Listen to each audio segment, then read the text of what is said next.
welcome back to Data Analysis with Gabriel. So in today's session, we're diving deep into some of the most powerful Excel functions that every researcher, analyst, and student should master. So the first one that we'll look at is the average function.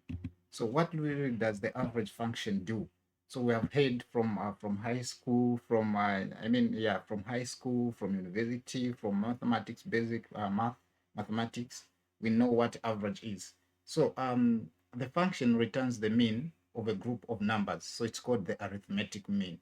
So you can calculate the average in Microsoft Excel.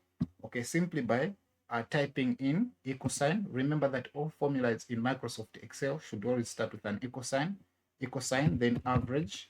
Okay, double click to open it, and then select the range that you want to calculate the arithmetic mean or the average. Okay, then afterwards, all you have to do is close your function and hit enter on your keyboard. So let's check. So we can now see that our average is now 6.55. So that means that our average or the arithmetic mean for our column quantity is 6.55. All right, thank you so much. So that is the average function. So let us move on to yet another powerful function, which is called the AverageIF function. Okay. So unlike the simple average function, the average if function, all right, will calculate the mean of an unlike the average function, which just calculates the mean, the average if function allows you to apply a condition. Okay, so only those values meeting that condition are averaged. Okay, I hope we are together. So how do we do that? So let me just repeat this. So the average function will calculate the average function will calculate the mean of an entire data set. But the average if function allows you to calculate the average, and it also further allows you to apply a condition so that only the values meeting that condition are averaged. So let's try this. So let's hit equal sign, then average. Okay, you see that this is the average if. So let's look at the syntax for this. So you have the range. Okay, it gives you the range, then you have the criteria, and then you have the average range. Okay, so the criteria is simply the condition that you want that you want to calculate. Okay, so suppose in this, let me go back in my region. Suppose I want to just calculate the average for my region, which is north in this case. I just want to calculate the average of the north region, just this. So what do I do? Let me hit on the D2. Okay, so that will be my range. Sorry. I'm sorry for that. So let's select first the region. Okay, so this is my range since this is where north is. All right, I select that.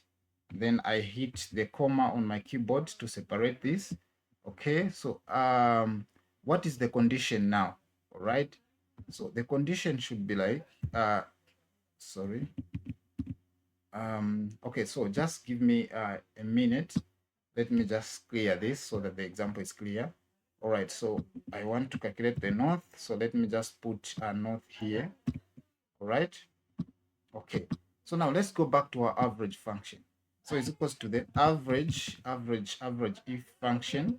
Okay, so your range, since you want to calculate the average for the north region alone, so that means your range in this case is the region. So this is your range, select it. Okay, select the range. All right, and then hit the comma button. So actually Microsoft Excel will even show you the stage where you have reached. So now it's the criteria. Which criteria do you want? We only want to calculate the average for the north region. So hit the north region. That is the criteria. And then also remember to hit your comma to separate the argument.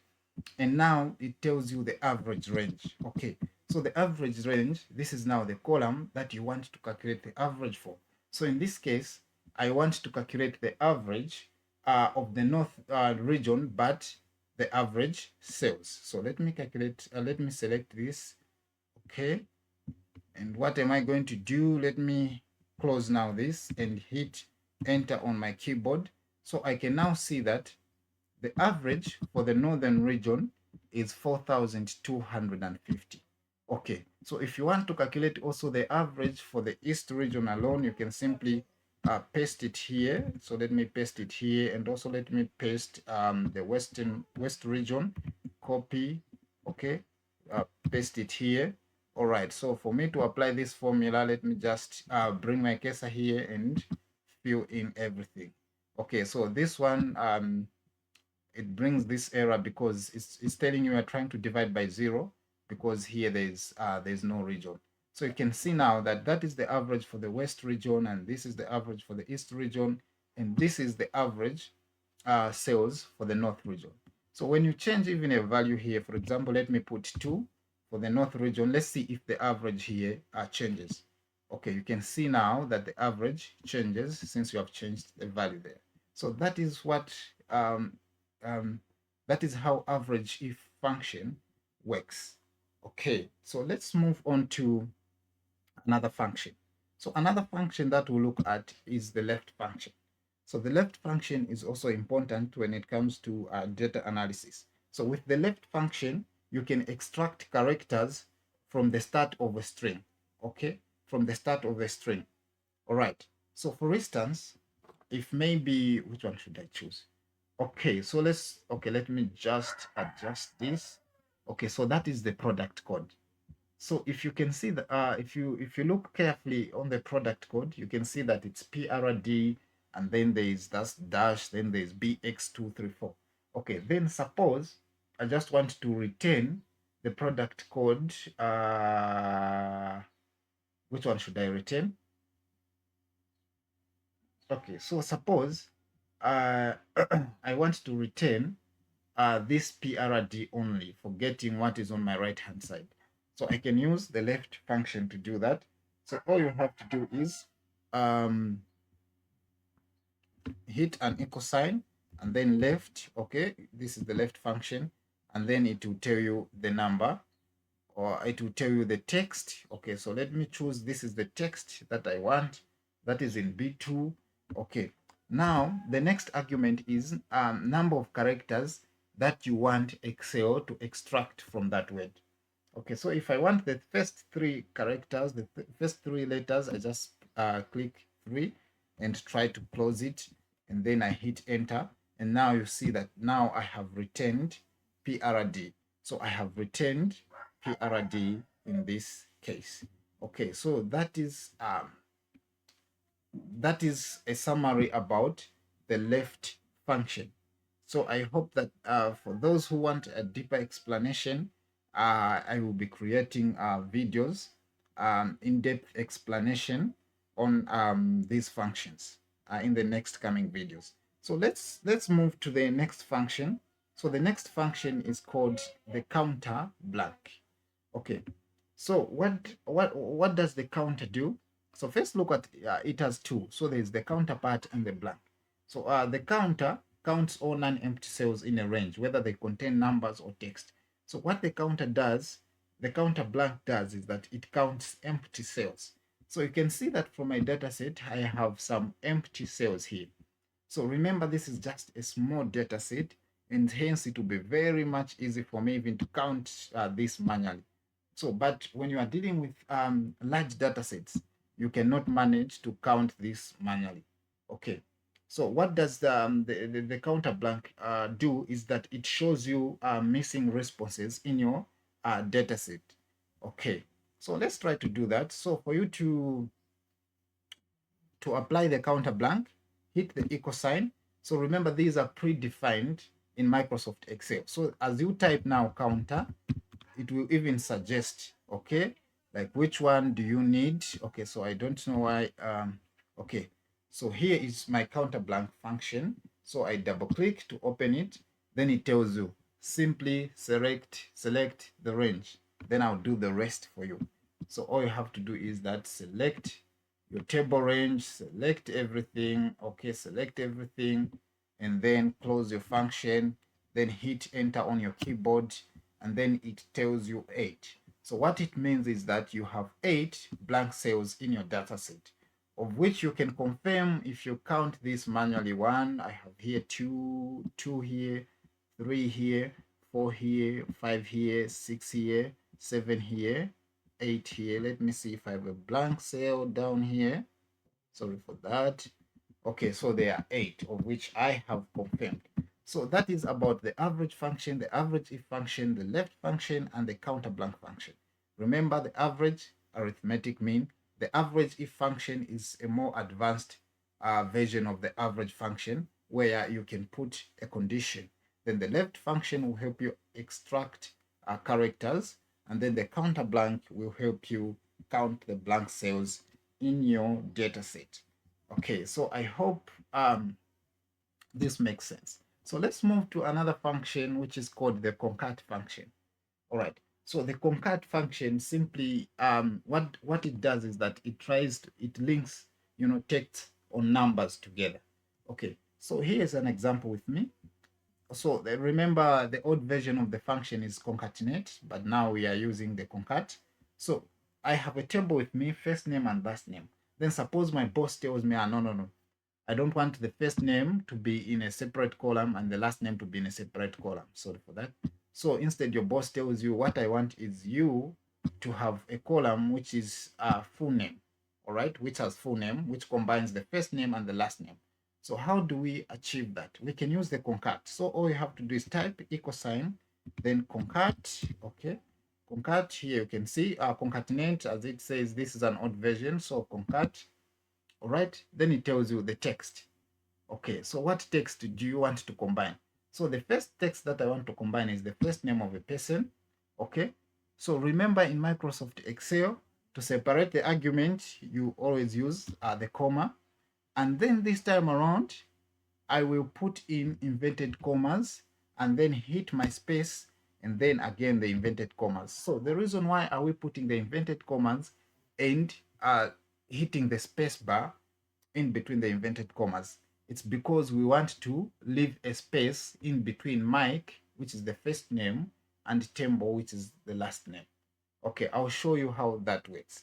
So again, hit the comma button and then hit your text, your last text that you want to link, then shift, close that, then hit enter on your keyboard. So you can now see that the function now has actually done the work for you. You can now see that you now have full name, Mike Tembo, Mike Piri, Zulu, and it goes like that. Okay, now what happens if I adjust this space that is in between my inverted commas? So let me just do that. Okay, I've done that. So let me hit enter now. All right. Okay, you can see now that something has changed. So there is no space now between the first and the last name, of which I don't want it to appear like this. So all I have to do is hit my space bar again and leave that space just once and then hit enter. And then I have my full name column now collected. So that is all about the concat or the concatenate, but it's the concat. So you can use it, okay, to combine or link text and numbers. So now let's move on to the famous if function. So I have two that I've decided to demonstrate. So I have the if function and the if. I don't know how to pronounce this, but it has the ifs. I don't know if it's the ifs. Yeah, depending. So the if function, let's check the syntax of the if function. So the if function has also this syntax. So the first one is the logical test, and then the second one is the value if it is true. If that condition, if that logic is true, then this will be the value that will be returned. Otherwise, if that condition or logic test is false, then you put the value that you want Microsoft Excel to return. So let's demonstrate this. So with me, I have the names. These are just, they're not real names. Okay, and the score, let's assume these are pupils. Okay, and now I want to know if this pupil has failed or passed the test. Okay, so the logic that I'll put is that if this pupil, for example, I'm starting with B2, which has the score 80. So I'm saying if B2, okay, if B2 is less than, okay, is less than 40, if B2 is less than 40, Okay, so if B2 is less than 40, so what does it mean if B2 is less than 40? Okay, then it should return, okay, sorry. So let me do it this way. So if B2 is greater than, okay, if B2 is greater than, so that it should be forward. So if B2 is greater than, okay, so if B2 is greater than or equal to 40, okay, if B2 is greater than or equal to 40, then that means the person has passed the test. Okay, that means the person has passed the test. Okay, then the second argument will be, of course, if it's less than 40, what would happen? The person has failed the test.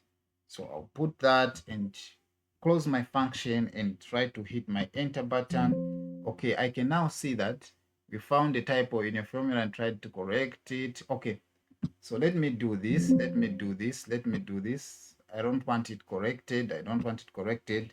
So let me just start this again. I see where the error is. So it's the equal sign. Remember, if, okay, double click to open it, and then your logical test. So if B2 is greater than, okay, it's greater than, it's greater than, is greater than or equal to 40, okay, then that means the person has passed the test, okay, right? Else you are meant to fail the test. Okay, so let me just put the inverted commas as well. Just forgot that. And then try to close that and hit the enter button. You can now see that the result is passed because 80 is greater than 40. Okay, so for you to copy down the formula below, all you have to do is that fill in using that fill button.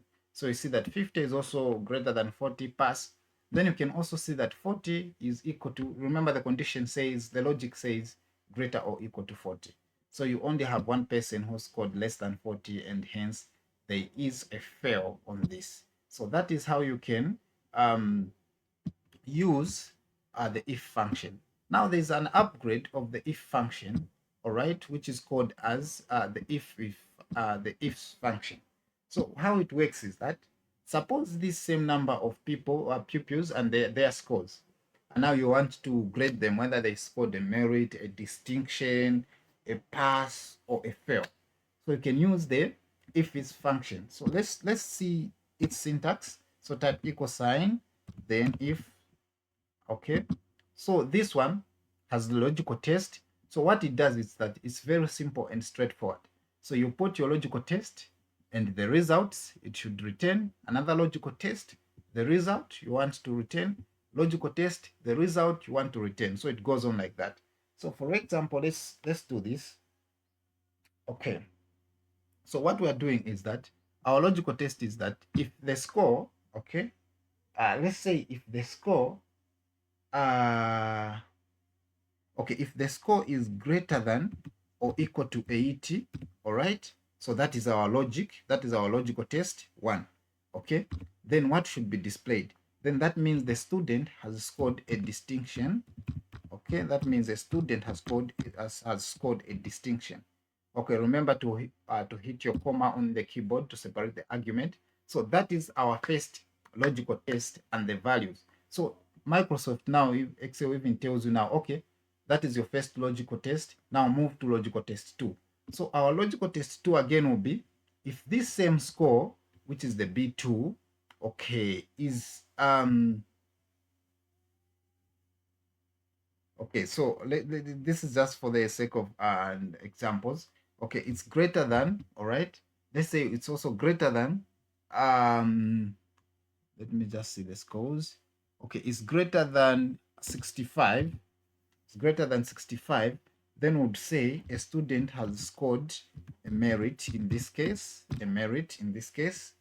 All right, okay, so it tells you again, move to logical 3. So it goes like that. So let me just put logic number 3, then we'll call it a day for this function. Then again, if this B2 again this time around, uh, is less, not less, let's put it, it's greater than or equal to, what should I put, to 40, then we'll say a student has just a mere pass. Okay, and then let's put last argument, okay, so that it makes sense. Again, if this B2 is now less than 40, okay, that means our student has failed in this case. Okay, our student has failed in this case. And let's close the function and try to run it. Okay, you now see that you have distinction, because according to this criteria, we said anything, if a student scores 80, or that is greater or equal to 80, then they have a distinction. So let's just fill in the formula. Okay, so now you can see that 50 will be recorded as a pass. Why is 50 recorded as a pass? You can see that if it's greater than or equal to 40, then that is a pass, and this will be a pass, this will be failed. Then why is this a merit? Okay, we said if it's greater than 65, then that is a merit. So it's greater than 65, but it's not greater than or equal to 80. Hence, this student has scored a merit. So this will save you time rather than going through where you have to type distinction, pass. You just have to define your logic, find some time, and define your logic. Okay, so let's move on to the last part, which is called the VLOOKUP. So I know there are a lot of arguments about the VLOOKUP. It's because we no longer use it, yes, because there's a better version of the lookup function, which is called the XLOOKUP. Okay, but it's important that you have also some basics just on the VLOOKUP. So how the VLOOKUP works, I have a table with me. You have the product code, the product name, and the unit price. Okay, so it searches for a value in the first column of a range and simply returns a value in the same row from another column. Okay, so let's look at the syntax. So one thing you should know is that okay, all right, so let me do this. So suppose I want to search for this using the product code. So let me just copy this and paste it here. All right, and then here I'll type in v equals to VLOOKUP. Okay, so let's dissect this. Okay, what each means. So the lookup value is that value, or it's the value that you're trying to search for. Okay, excuse me, that is the lookup value. And then the table array will be, as it says, the table array, okay, will refer to the range, the table that you are searching from. And then the column index will refer to the column number, okay, that you want to return. For example, if I'm searching for this, the first one, the PRD AX123, okay, so what exactly do I want my function to return? Do I want it to return the product name, okay, or do I want it to return the unit price? So if I want it to return the product name, which is the Laptop Pro in this case, because it's a small data set, so what I'll put in the column index is a 2, because this is in column 2. If I want the unit price displayed or returned, I'll put on the column index 3, because this is in column 3. Okay, then the last part is okay, I'll demonstrate the last part during the process. Okay, so let's start. We have the lookup value. So what I want to look for is using the product ID is this one, and then separate. Also hit a comma on your keyboard to separate the argument. And now it tells you, okay, move to the table array. So this will be my table array. This will be my table array. Let me select it, and again hit my comma on the keyboard. Then the column index. Now remember what I explained. So do I want to return the product name or unit price? It's up to me. So let me return the product name. Okay, so since the product name is in column 2, I'll put 2 here. all right, and then hit the comma button also. And then there are these two options. There is the true and the false that I should put towards the end. So remember that Microsoft Excel, you can either use true or false, or 0 and 1. So 0 will mean false and 1 will mean true. So what it means is that if I put true towards the end, so Microsoft Excel will just search for an approximate match, something which is closer to that thing that I'm looking for. But in my data analysis, I always use, most of the cases I use the false. The false will mean it will return the exact match. So that means if the exact match is not there, then it won't give you that. Okay. So let's put false in this case. All right, false. And let's close our function and let's hit the enter and run. All right, you can see now that I have laptop pro. Okay, I have laptop pro displayed. So I can simply copy everything here, copy it and paste everything here down here, and then apply this formula again. Okay, I now have the names, my product names here using the VLOOKUP. All right. Now, before I show you something, there is something again. So suppose we want to search, okay, using the product name. So let's do this. So I have the product name. So let's type again the VLOOKUP. Okay, so let's type in the VLOOKUP. So this is my lookup value, remember? And now the table array. Suppose I do it this way now. This will be my table array. Okay, like in the previous example. I can see a problem there. Sorry, just a minute. So my lookup value will be this, and then hit the comma, and then your table array like this.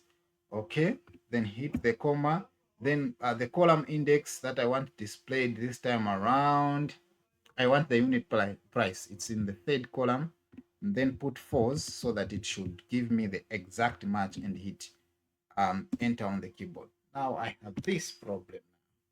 Okay, this is because remember, I'm searching using the product name, but in my table array, I've included the first column, which is actually on my left hand side, which violates how the VLOOKUP works. So the VLOOKUP works, the VLOOKUP will always search to the right of your table. So in this case, since I've included something which is on the left of my lookup value, that means this VLOOKUP function will not work. So instead, for it to work, all I have to do is to edit my table array.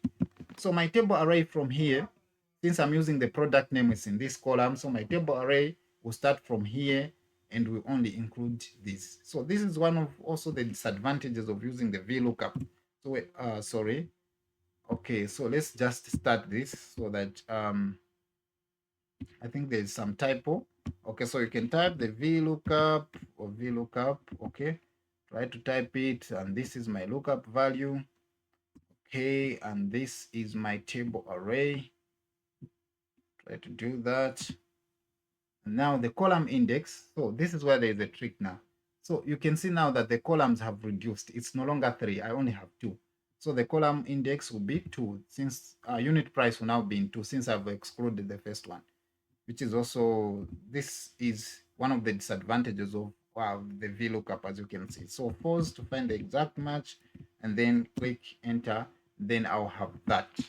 Okay, so that is how it works. Now, let me demonstrate one last thing.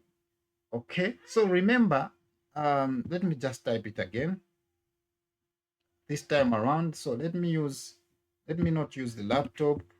Let me use the product code. Okay, let me put the product code here. All right. So let's type VLOOKUP now is equals to VLOOKUP. We must summarize this. So my lookup value is this one. Okay, then comma. Then my table array, since this is the first column, is this entire thing. Then comma. Then what will be my column index? So suppose now I want to retain the product name and the unit price. All I have to do is put this in curly brackets, whatsoever you call them, then type 2. So since product name is in column 2, and also comma, then type 3. Okay, since the unit price is in the third column, then close your curly brackets, then hit the comma button, then use the force to find the exact match, and then close your function, and then hit enter on your keyboard. So you can now see that now it has now returned the product name, which is Laptop Pro, and the unit price. So that is how the VLOOKUP function works. Okay.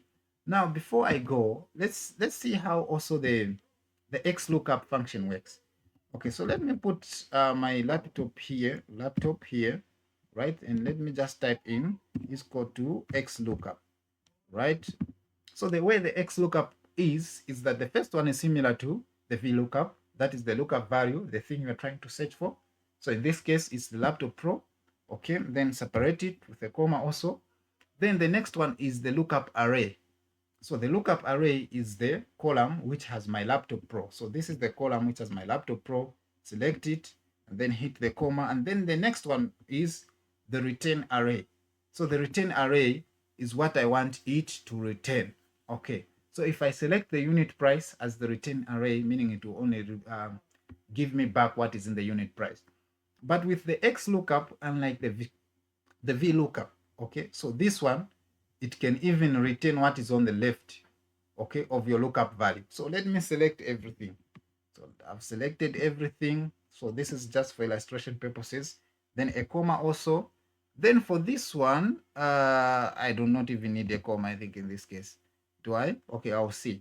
So for this one, you don't have to put the false and the true, because it will always search for an exact match. So let me close it and hit the enter. And now I can see now that it has retained three things. Okay, so the Laptop Pro has retained the first one. Since I selected even what is on my left, it has retained the product ID, and this is the product name, and this is the unit price. So X lookup is superior to VLOOKUP. So in case you want to use the lookup function, the lookup functions, the XLOOKUP is always good and is superior to the VLOOKUP. All right. So just a recap, we looked at the average function, the AverageIF function, and then we talked about the concat function. We talked about also, did we talk about the trim function? I doubt if we have talked about the trim function before we go. Okay, so we haven't talked about the trim function, but the trim function is also just to remove, is used to remove unwanted spaces in your data. Okay, so let me just demonstrate this. Let's look at the trim function. Okay, suppose your data is like that, and so when you type in trim is equals to trim, so it's not a complicated function. So it gives you the text that you want to trim. Okay, so select this range and let's see. Okay, and then hit close it, then hit the enter button. So you have now your data has been trimmed. That means those unwanted spaces have been removed. So why is the trim important? So actually, before I even proceed with any data, I make sure I trim, I remove duplicates, I clean it nicely. Okay, this means this is because if you have spaces like these spaces, they can cause formulas to break, or formulas to, to fail to function, and you'll be wondering what is wrong. You'll be trying to figure out when your formula is correct. So always remove or trim the unwanted spaces so that your data analysis is accurate. Okay, so mastering these functions, the average if, the concat, the ifs, the trim, the left, the VLOOKUP, the counter blank, gives you a powerful toolkit for both academic and professional data work. So you can see that from now, you can see that Excel is more than a spreadsheet. Okay, it's actually a decision-making engine. All right, and so remember, practice will always make you perfect. And so remember in your own time to practice these functions, and then with time, you become perfect. All right, thank you so much for your time.